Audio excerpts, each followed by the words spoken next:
asli nyana orang Yunani. Mungkin Pak WH paham, Pak Kapolres kenal, Bang Seki Jamal moal. Oh dibawa ke Itali moal. Atau tadi ader-aderan.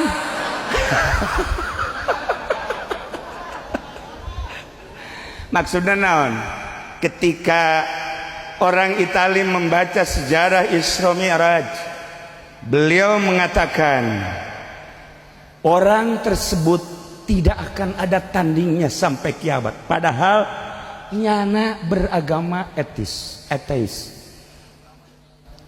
Cek nyana sampai kapanpun tidak akan ada tandingnya.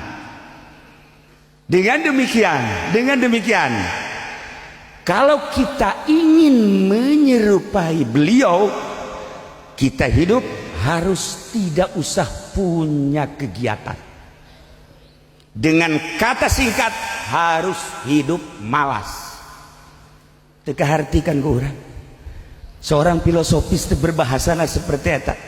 Ketika seseorang masih sibuk dengan pekerjaannya di gubernuran misalnya, di Polres misalnya, desa misalnya,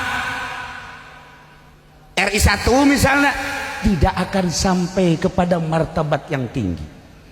Sebab beliau itu, mereka itu masih mempunyai kegiatan-kegiatan.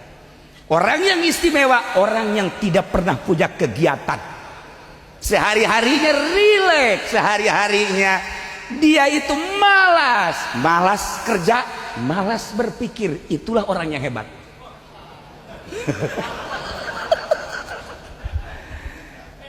Lamun ku urang diteliti seperti bahasa anu teu kaharti ku urang. Sebab lawan gubernur, marilah kita kerja keras. Polres apalagi, mari kita kerja keras.